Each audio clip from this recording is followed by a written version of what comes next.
Good morning. Time check 5:25 a.m. Kaalis lang po natin ng condo. Papunta po kami ngayon sa Lynn Farm. Ayan. Sana po maganda ang inyong araw ngayon.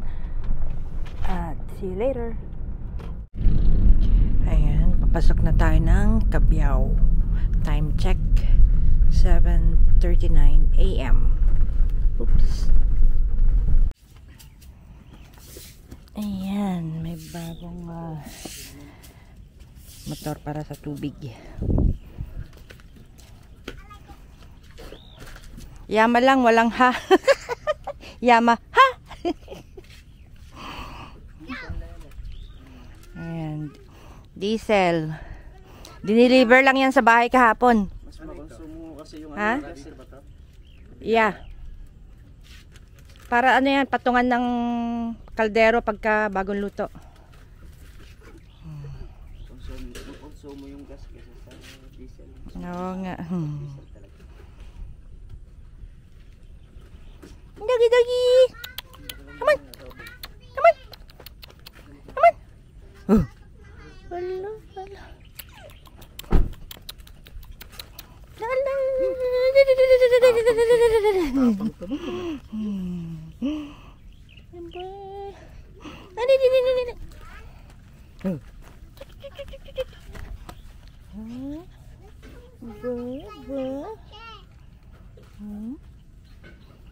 Ito mga tutan ito eh. Oh.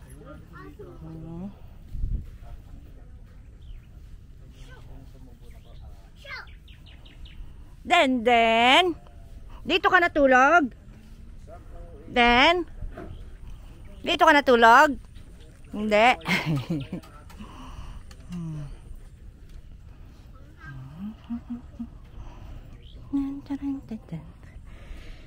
Ayan. Hindi pa pala akong bumabate.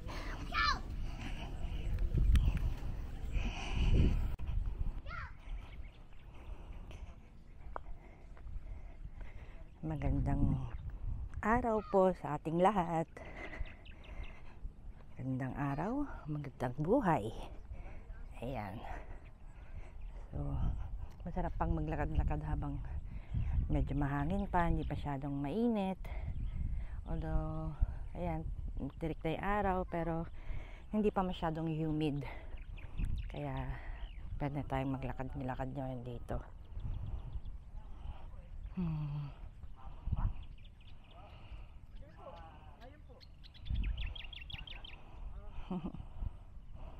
So, ang natatnan namin ay si Katrops, si Nariel at si Meltong Vlog. Kasama rin si Mrs. Katrops at si Danden. Dami ng bulaklak oh. Kita niyo po ba? Yan, dami na pong bulaklak yung ating mga sitaw.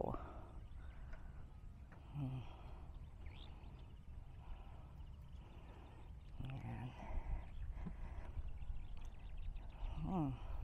Naririnig din po ba ninyo yung mga huni ng ibon? Na masarap sa pandinig. Tapos ganitong may simoy ang hangin, malinis ang hangin, walang polusyon, hindi kagaya sa Manila. Yan. Ngayong araw na to, gagawin yata yung pangalawang poso doon naman sa bandang dulo doon, para hindi naman masyadong malayo yung pinagkukuhanan ng tubig, para may sariling poso na dun sa kabilang lupa. And then ngayon yata puputulin yung binili naming puno ng kawayan. Ayan. So ewan ko lang po kung anong oras darating yung mga taong gagawa. Sila po nadatnan namin na nagkakape. So ayan, nakapagluto, dala kami ng malulutong ulam dahil nga marami po ang tao ngayon dito sa Lynn Farm. Kaya ako po at si Habi ay nagluto ng pananghalian para po hindi na po sila maabala na magluto pa. Ang pinasain ko na lang sa kanila is kanin.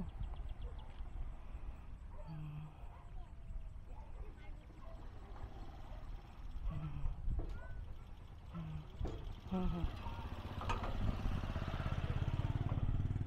So, ayun.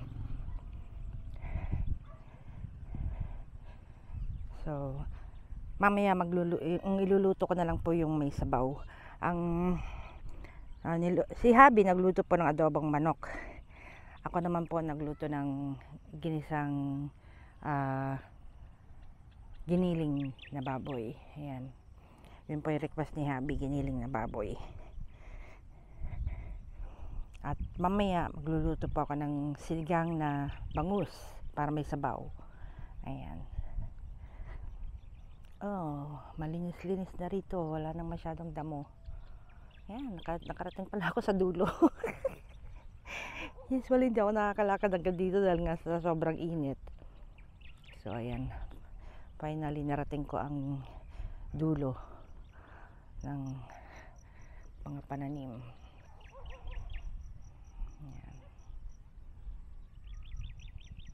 Ang liliit pa ng mga nandito sa banda rito sa dulo. Ayan. Bagong tubo pa lang itong mga nandito. So ayan, kung makikita nyo po, maliliit pa yung mga nandito sa dulo.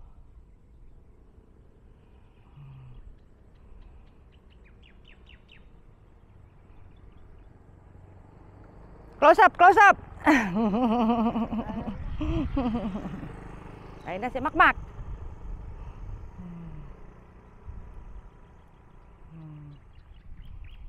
Ayan. Oh, may dumating. Yan na yung gagawa yata ng gagawa ng poso. Sila ba? Ewan. Ay, ako. Sarap ng buhay probinsya. Ba't kaya ganun? Nung bata ako, gusto ko na sa Manila. Nung ngayong matanda na ako, actually di naman po ako super tanda. Pero kumbaga ngayong nagkakaedad na, gusto mo na ng simpleng buhay. Ayan. Kaya nga po nung buhat po nung tumira ako ng ng Amerika, tuwing umuwi ako dito sa Pilipinas. Morning. Close up, close up. Oh, ayan, namatayan tuloy. Buhat nung to? Kalawala tuloy ako si Makmak kasi. Buhat nung tumira nga po ako sa Amerika, tuwing umuwi po ako dito sa Pilipinas, naglalagi po ako sa probinsya namin. Andun pa po kasi yung mga kapatid ko. Ang mother ko po nasa Amerika pa dati. Kaso ano bang year yung umuwi si nanay? 2021 na ito, 2022. Ayan, nag-decide si nanay na mag-retire na dito sa Pilipinas.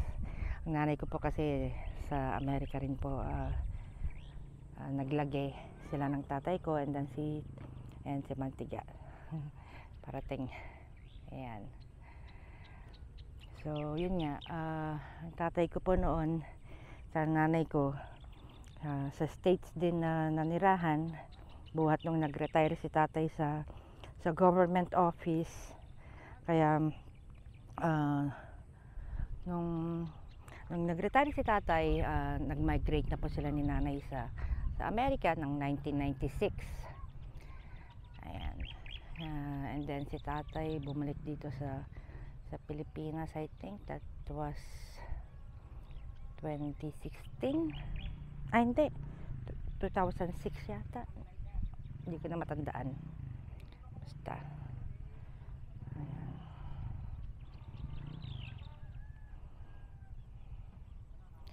So, si tatay yung unang nag-retire dito. Si nanay ayaw pa niyang umuwi noon. Dahil nga po sa weather. Si nanay hindi niya kinakayang init dito sa Pilipinas. Nasanay na siya sa weather sa Amerika.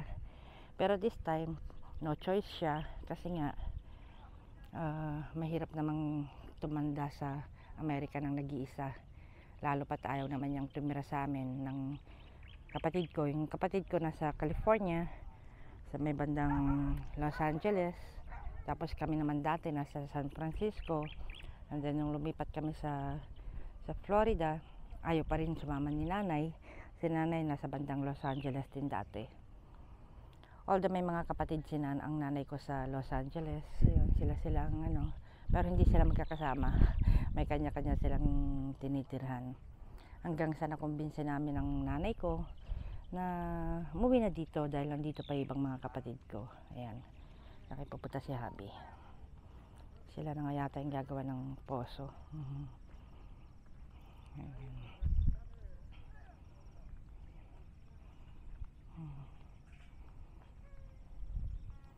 Kaya katuwa talaga itong mga tuta na to. Very playful. Yan.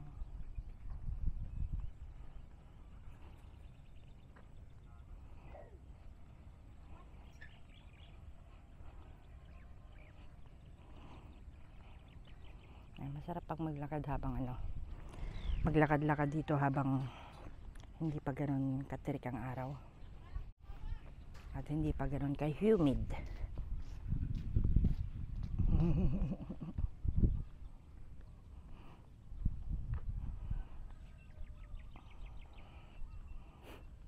Yan, ito na nga yung pangdig nila ng lupa para sa gagawing poso.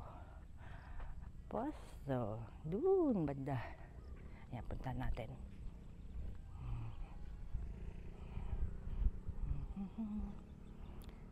Si Habi, pinasyalan niya ulit yung kanyang mga punong kahoy. Yan.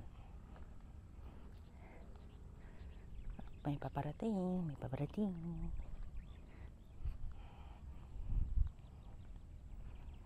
Ganda ng Mount Arayat ngayon, no? Buong buo siya. Walang ulap, walang nagharang sa kanya.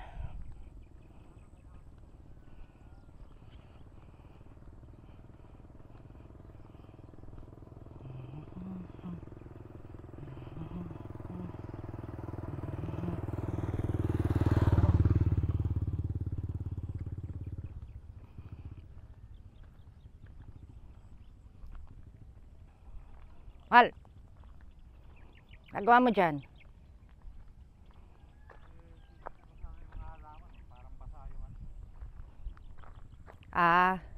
Basa yung lupa? Baka umulan, kaya basa. Hindi na ako bababa. Basa daw lupa. Ayan, dami na namang damo. Ayan, total na dyan ka na rin lang. Bunutin mo na yung mga damo dyan.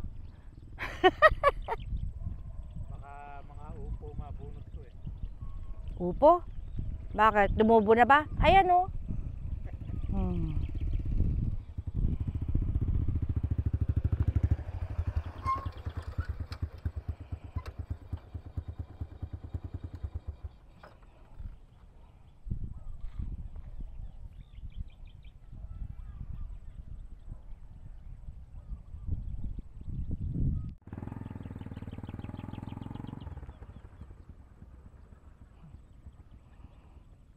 Sige, malubog ka dyan.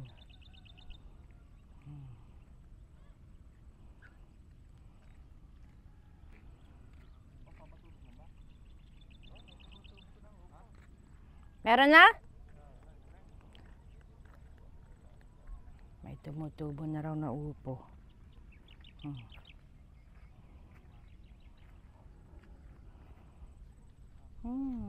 Sarap ng simoy ng hangin.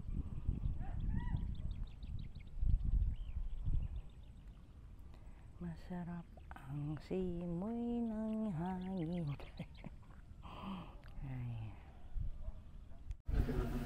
Ayan, yung umpisa ng pagbutas para sa pangalawang deep well. Dun sa malayong lupa na yun.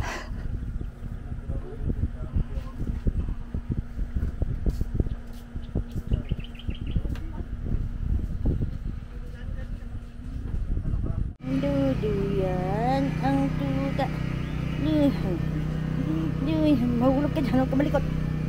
Duyan, duyan, duyan.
Galing yun.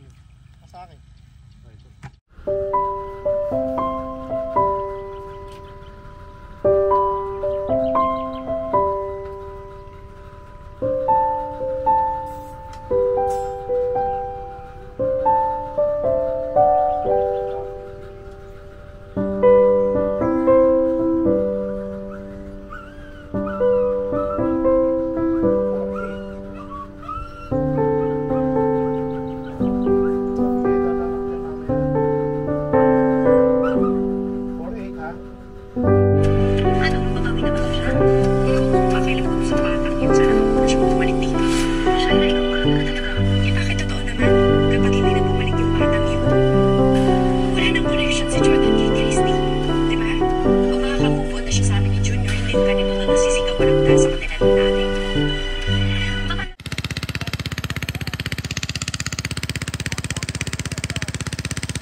moments later.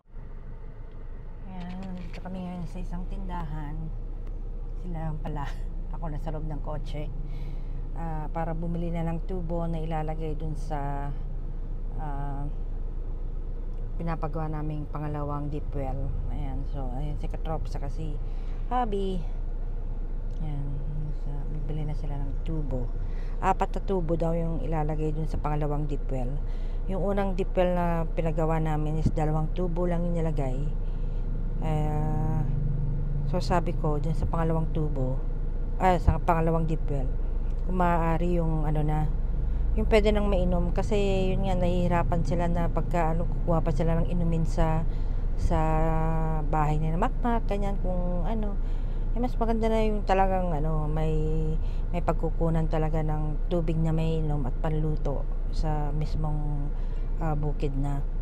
So ewan ko ba kung bakit, kasi 2 tubo lang nilagay dun sa unang deep well So ayun, kaya kung magpapatayo kami ng farmhouse, doon na rin ng pagkukunan namin sa pangalawang deep well. Kaya yung pangalawang deep well doon namin nilagay sa